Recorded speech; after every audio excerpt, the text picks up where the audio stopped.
Hello friends, good morning. तो चलिए आज के लेक्चर में हम UP triple S C PET 2022 के सिलेबस के अनुसार आज के 5वें लेक्चर में हम मौर्य वंश के MCQ देखेंगे। कल हमने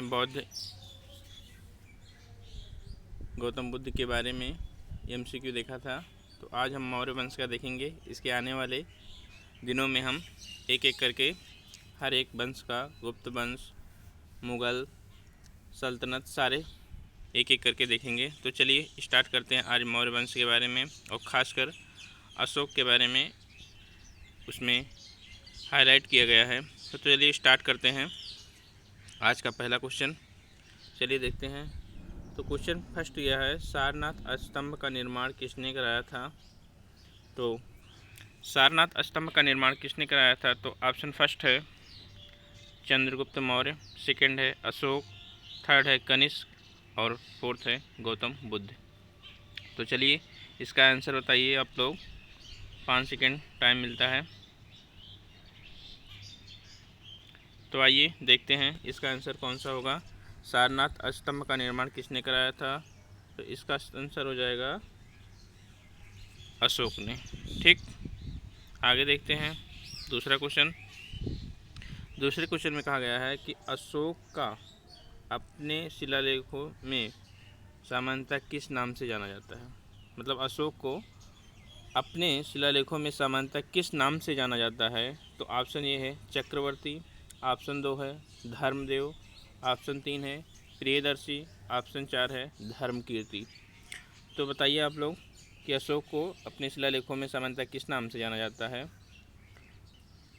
5 सेकंड का टाइम देते हैं। चलिए आइए इसका आंसर देखते हैं। तो इसका आंसर हो जाएगा प्रियदर्शी। ठीक, तो अशोक को सामान्यतः अपने शिलालेखों में किस नाम से जाना जाता है? तो प्रियदर्शी, देवनाम प्रिय या तो। ठीक, चलिए थर्ड क्वेश्चन देखते हैं। तो थर्ड क्वेश्चन में पूछा गया है कि अशोक के शिलालेखों को पढ़ने वाला प्रथम अंग्रेज कौन था? मतलब अशोक के शिलालेख को जिसने पढ़ा उस अंग्रेज का नाम बताइए।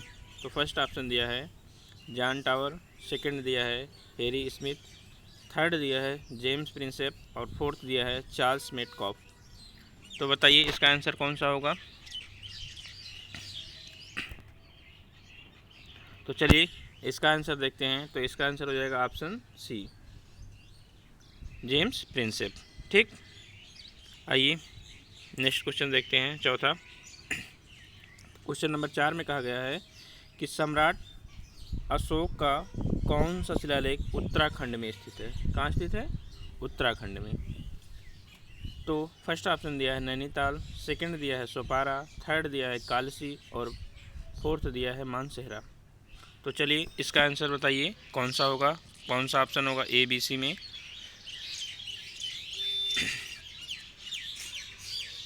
तो आइए इसका आंसर देखते हैं। तो सम्राट अशोक का कौन सा शिलालेख उत्तराखंड में है? तो इसका आंसर हो जाएगा ऑप्शन सी, कौन सा? कालसी। चलिए क्वेश्चन नंबर 5 देखते हैं। तो क्वेश्चन नंबर 5 में पूछा गया है कि कलिंग युद्ध विजय का वर्णन किस शिलालेख में है? तो कलिंग युद्ध के विजय का वर्णन किस शिलालेख में, इसके बारे में पूछा गया है। तो फर्स्ट ऑप्शन दिया है शिलालेख 1, सेकंड दिया शिलालेख 2, थर्ड दिया शिलालेख 3 और फोर्थ दिया शिलालेख 13। तो चलिए इसका आंसर बताइए आप लोग कौन सा होगा। तो आइए इसका आंसर देखते हैं। तो इसका आंसर हो जाएगा ऑप्शन नंबर डी, शिलालेख 13। ठीक, आगे देखते हैं। तो आगे देखते हैं क्वेश्चन नंबर 6 को देखते हैं। तो इसमें पूछा गया है कि अशोक स्तंभ के शीर्ष फलक में किस जानवर का चित्र अंकित नहीं है? मतलब कौन से जानवर का चित्र नहीं दिखाया गया है? जो अशोक स्तंभ है उसके जो यहाँ पे फलक है उसमें कौन से जानवर का चित्र नहीं दिखाया गया है? तो इसमें फर्स्ट ऑप्शन है घोड़ा, सेकंड है हाथी, थर्ड है बाघ और फोर्थ है बैल, जिसको बुल कहते हैं। ठीक, तो चलिए इसका आंसर बताइए कौन सा होगा। तो आइए इसका आंसर देखते हैं कि अशोक स्तंभ के शिला शीर्ष फलक में किस जानवर का चित्र अंकित है? तो वो अंकित नहीं है पूछा है, तो किसका नहीं अंकित है? ऑप्शन नंबर सी, बाघ का। बाघ के स्थान पे शेर का है, ना कि बाघ का। ठीक, चलिए क्वेश्चन नंबर 7 देखते हैं।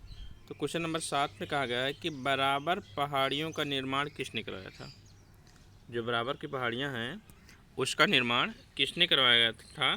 तो इसमें ऑप्शन दिया है, option number A Chandragupta Maurya, B Dasharath, C Ashoka और डी बिंदुसार।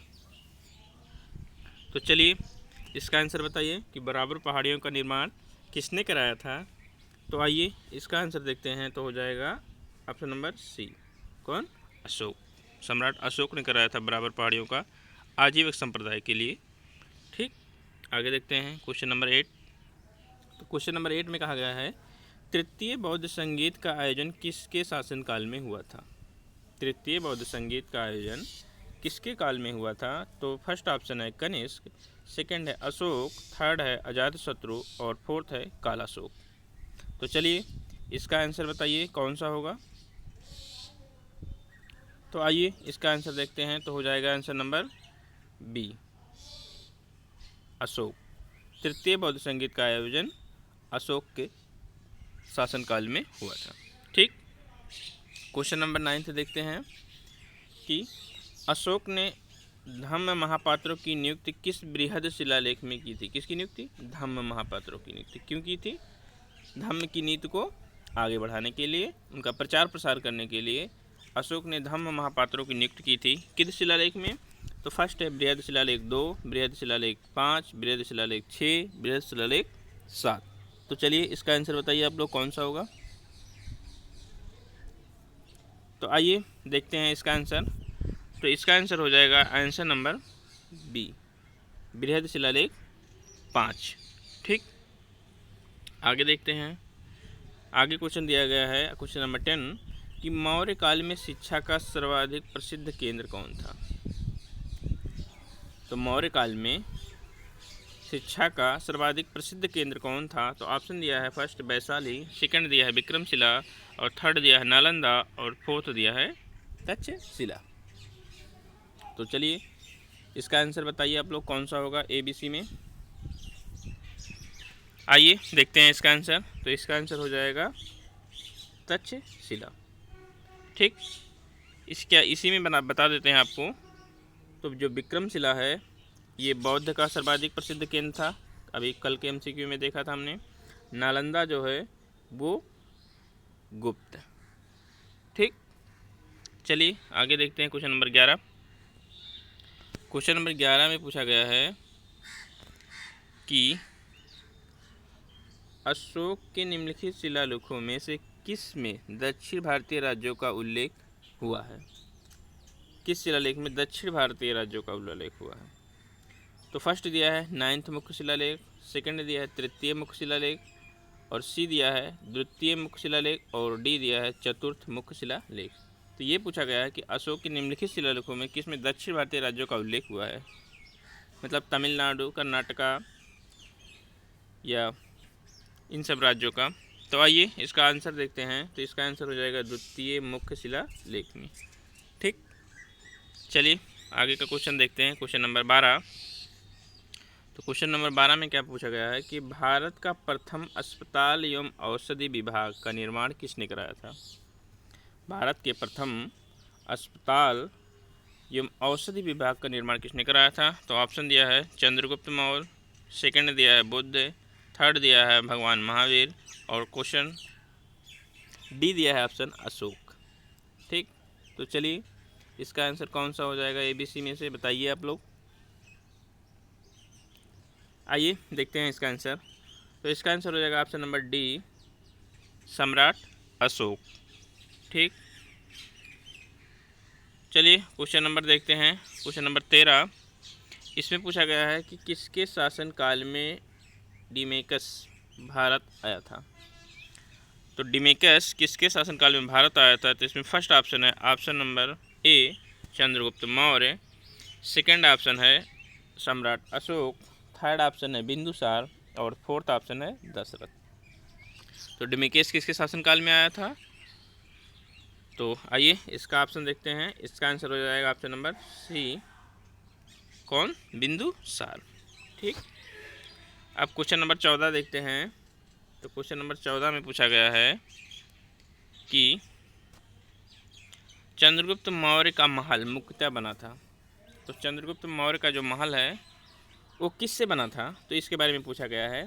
तो चंद्रगुप्त मौर्य का जो राजप्रसाद महल था वो किससे बना है, इसके बारे में ऑप्शन दिया है पत्थर से, सेकंड है ईंट से, थर्ड है लकड़ी से और फोर्थ है मिट्टी का। तो बताइए कि चंद्रगुप्त मौर्य का महल, राजप्रसाद महल जो कि बिहार में है, वो किससे बना था। तो आइए इसका ऑप्शन देखते हैं। तो इसका आंसर हो जाएगा लकड़ी का। किससे? लकड़ी के। ठीक। आइए अब देखते हैं कि सेल्यूकस को किस शासक ने हराया था। सेल्यूकस निकेटर जो आया था 305 के आसपास, 26 या 5 में। तो इसको देखते हैं। तो इसमें फर्स्ट ऑप्शन है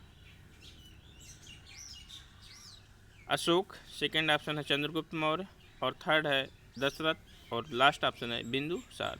तो सेल्यूकस निकेटर किसके शासनकाल में आया था और किसने इसको हराया था, तो आइए इसका ऑप्शन देखते हैं। तो इसका हो जाएगा option number B, Chandragupta Maurya. ठीक। अब देखते हैं क्वेश्चन नंबर 16। तो क्वेश्चन नंबर 16 में पूछा गया है कि सांची का स्तूप किस शासक ने बनवाया था। सांची का स्तूप जो कि मध्य प्रदेश में है वो किस शासक ने बनवाया था। तो इसमें फर्स्ट ऑप्शन दिया है चंद्रगुप्त मौर्य, सेकंड दिया है बिंदुसार और थर्ड दिया है गौतम बुद्ध और लास्ट ऑप्शन है सम्राट अशोक। तो सांची का जो प्रसिद्ध स्तूप है जो कि सबसे ज़्यादा इम्पोर्टेंट है वो किस शासक ने बनवाया था। तो आइए इसका आंसर देखते हैं। तो आंसर हो जाएगा सम्राट अशोक ने। ठीक। क्वेश्चन नंबर 17 देखते हैं। तो 17 में पूछा गया है कि निम्नलिखित में से कौन सा अभिलेख खरोष्टी लिपि में लिखा गया है। खरोष्टी लिपि में कौन सा अभिलेख लिखा गया है। तो फर्स्ट ऑप्शन है कालसी, सेकंड है सोपारा और थर्ड है शाहबाजगढ़ी और लास्ट है गिरनार। तो बताइए कि कौन सा अभिलेख खरोष्टी लिपि में लिखा गया है। ये सारे क्वेश्चन बहुत ही इंपॉर्टेंट हैं। इतने ही एमसीक्यू जितने मैं करा रहा हूँ कहीं न किसी सारे पेपर में लगभग मैच कर जाएंगे। तो आइए इसका ऑप्शन देखते हैं कि खरोष्टी लिपि में कौन सा है। तो इसका आंसर हो जाएगा ऑप्शन नंबर सी, शाहबाजगढ़ी। ठीक। यदि आपको लेक्चर अच्छा लगता हो, एमसीक्यू अच्छी क्वालिटी के हो, तो प्लीज़ लाइक एंड शेयर और सब्सक्राइब करना ना भूलें। क्वेश्चन नंबर 18 को देखते हैं। तो 18 में पूछा गया है कि निम्नलिखित में से किस एक अभिलेख में अशोक के व्यक्तिगत नाम का उल्लेख मिलता है। किसका नाम मिलता है? अशोक के व्यक्तिगत, मतलब अशोक का व्यक्तिगत नाम मिलता है। तो फर्स्ट ऑप्शन है सोपारा, सेकंड ऑप्शन है कालसी, थर्ड ऑप्शन है मास्की और लास्ट ऑप्शन है गिरनार। तो चलिए इसका आंसर देखते हैं। तो आइए देखते हैं। तो इसका ऑप्शन हो जाएगा ऑप्शन नंबर सी, मास्की। ठीक। अब देखते हैं क्वेश्चन नंबर 19। तो क्वेश्चन नंबर 19 में पूछा गया है कि अशोक ने स्वयं को मगध का सम्राट किस स्तंभ लेख में कहा है। अशोक ने स्वयं को मगध का सम्राट किस स्तंभ लेख में कहा गया है। तो फर्स्ट ऑप्शन है भारभू स्तंभ लेख, सेकंड है गुर्जरा, थर्ड है सारनाथ और लास्ट है जो इसमें वो दिया गया है इनमें से कोई नहीं। ठीक। तो चलिए इसका आंसर देखते हैं। तो इसका आंसर हो जाएगा ऑप्शन नंबर ए, भारभू स्तंभ लेख में अशोक ने स्वयं को मगध का सम्राट कहा है। ठीक। आगे देखते हैं क्वेश्चन नंबर 20। तो क्वेश्चन नंबर 20 में पूछा गया है कि अशोक के अभिलेखों में किस दक्षिण भारत राज्य का उल्लेख नहीं है। मतलब अशोक के जो अभिलेख बनाए गए हैं, जितने अभिलेख हैं, उसमें दक्षिण भारत के किस राज्य का उल्लेख नहीं है। तो फर्स्ट ऑप्शन है चोल, सेकंड है पांडे, सी है सातवाहन, डी है इनमें से कोई नहीं। तो चलो इसका आंसर आप लोग बताएंगे। 5 सेकंड में देते हैं टाइम। तो आइए इसका आंसर देखते हैं। तो इसका आंसर हो जाएगा सातवाहन। ठीक। चोल, चेर, पांडे इन राज्यों का अशोक के अभिलेखों में वर्णन है, लेकिन सातवाहन का नहीं है। ठीक। क्वेश्चन नंबर 21 देखते हैं। तो 21 में पूछा गया है कि अशोक के समकालीन तुरमय में कहाँ का राजा, तुरमय कहाँ का राजा था। ये में गलत सेंटेंस है। तो ऑप्शन दिया है श्रीलंका, बी है मिस्र का, सी है सीरिया का और डी है मैसेडोनिया का। तो अशोक के समकालीन तुरमय कहाँ का राजा था। तो आइए इसका आंसर देखते हैं। तो इसका आंसर हो जाएगा आंसर ऑप्शन नंबर बी मिस्र का। ठीक, चलिए क्वेश्चन नंबर 22 देखते हैं। क्वेश्चन नंबर 22 में कहा गया है कि किसके शासनकाल में मेगास्थनीज भारत आया था। तो किसके शासनकाल में मेगास्थनीज भारत आया था, तो इसके बारे में पूछा गया है। तो इसका फर्स्ट ऑप्शन है सम्राट अशोक, सेकेंड ऑप्शन है हर्षवर्धन और थर्ड है समुद्रगुप्त और लास्ट है चंद्रगुप्त मौर्य। तो इसका आंसर बताइए कि किसके शासनकाल में मेगास्थनीज भारत आया था। तो आइए इसका आंसर देखते हैं। तो इसका आंसर हो जाएगा option number D Chandragupta Maurya. ठीक, आगे देखते हैं क्वेश्चन नंबर। ये देखिए आप लोगों को क्वेश्चन देखिए हमने खुद बनाया है, तो ये प्रीवियस ईयर क्वेश्चन में कहीं कहीं नहीं दिखेंगे आपको। तो ये कंटेंट बहुत अच्छे हैं आपके एग्ज़ाम लेवल में। तो क्वेश्चन नंबर 23 क्या कह रहा है कि नागार्जुनी पहाड़ी का निर्माण किस शासक ने करवाया था। तो नागार्जुनी पहाड़ी का निर्माण किस शासक ने करवाया था। तो फर्स्ट ऑप्शन है सम्राट अशोक, सेकंड है चंद्रगुप्त मौर्य, थर्ड है दशरथ और लास्ट है बिंदुसार। तो चलिए बताइए इसका आंसर क्या होगा। तो आइए देखते हैं। तो नागार्जुनी पहाड़ी का निर्माण ऑप्शन नंबर सी दशरथ ने करवाया था। ठीक, आगे देखते हैं क्वेश्चन नंबर 24। तो क्वेश्चन नंबर 24 में कहा गया है कि बराबर की पहाड़ी गुफा किस राज्य में स्थित है। जो बराबर की पहाड़ियाँ हैं वो किस राज्य में स्थित हैं। तो फर्स्ट ऑप्शन है मध्य प्रदेश, सेकेंड है उड़ीसा, थर्ड है बिहार और लास्ट है झारखंड। तो चलिए दिमाग लगाइए आप लोग कि बराबर की पहाड़ियाँ कहाँ पर स्थित हैं, किस राज्य में स्थित हैं, किसने बनवाया था। तो चलिए देखते हैं इसका आंसर। तो बराबर की पहाड़ियाँ कहाँ हैं, बिहार में। ठीक, किसने बनवाया था इसको, तो सम्राट अशोक ने बनवाया था। किसके लिए बनवाया था, आजीवक संप्रदाय के लोगों के लिए। ठीक, आगे देखते हैं। आगे क्वेश्चन पूछा गया है कि 25 में श्री सम्राट चंद्रगुप्त मौर्य का राजप्रसाद महल कहाँ स्थित है। ठीक, बहुत इंपॉर्टेंट क्वेश्चन कि सम्राट चंद्रगुप्त मौर्य का प्रसाद महल कहाँ स्थित है। तो आइए इसका फर्स्ट ऑप्शन देखते हैं तो वैशाली, सेकंड ऑप्शन देखते हैं पाटलिपुत्र, थर्ड ऑप्शन देते हैं तो सासाराम और लास्ट देते हैं तो कौशाम्बी। तो चलिए इसका आंसर बताइए आप लोग कि सम्राट चंद्रगुप्त मौर्य का राजप्रसाद महल कहाँ स्थित है। तो चलिए देखते हैं इसका आंसर। तो इसका आंसर हो जाएगा ऑप्शन नंबर बी पाटलिपुत्र। ठीक, क्वेश्चन नंबर 26 देखते हैं। तो 26 में पूछा गया है कि धम्म की नीति किस शासक से संबंधित है। जो धम्म की नीति है वो किस शासक से संबंधित है। तो इसका फर्स्ट ऑप्शन है चंद्रगुप्त मौर्य, सेकंड है सम्राट अशोक और थर्ड है चंद्रगुप्त विक्रमादित्य और लास्ट है स्कंदगुप्त। तो धम्म की नीति किस शासक से संबंधित है। तो आइए इसका आंसर देखते हैं। तो इसका आंसर हो जाएगा ऑप्शन नंबर बी सम्राट अशोक। ठीक, कलिंग के युद्ध के बाद, जो कलिंग का युद्ध हुआ था 361 ईसा पूर्व में, तो उसी युद्ध के बाद 261 में हुआ था। तो उसी युद्ध के बाद अशोक ने धम्म की नीति को अपनाया। तो मौर्य वंश का क्वेश्चन नंबर 27 देखते हैं। तो मौर्य वंश का अंतिम शासक कौन था, मोस्ट इंपॉर्टेंट क्वेश्चन। तो मौर्य वंश का अंतिम शासक फर्स्ट ऑप्शन है दशरथ, सेकंड है कुणाल, थर्ड है बृहद्रथ और लास्ट है देवबर्मन। तो बताइए कि मौर्य वंश का अंतिम शासक कौन है इसमें। तो चलिए इसका आंसर देखते हैं। तो इसका आंसर हो जाएगा ऑप्शन नंबर सी बृहद्रथ। ठीक, सेकेंड लास्ट क्वेश्चन देखते हैं कि 28 कि अशोक के शिलालेखों में प्रयुक्त भाषा है। कि अशोक के शिलालेख में कौन सी भाषा का प्रयोग किया गया है। तो फर्स्ट है संस्कृत, सेकेंड है पाली और थर्ड है प्राकृत और लास्ट है हिंदी।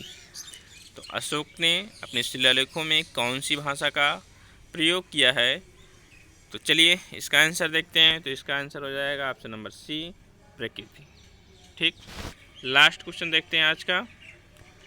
तो लास्ट क्वेश्चन है कि मौर्य काल में राजस्व एकत्र करने वाले अधिकारी को कहते थे। तो मौर्य काल में जो राजस्व एकत्रित करते थे उस अधिकारी को क्या कहा जाता था? तो फर्स्ट ऑप्शन है समाहर्ता, सेकंड है अंतपाल, थर्ड है शीताध्यक्ष और लास्ट है सोनाध्यक्ष।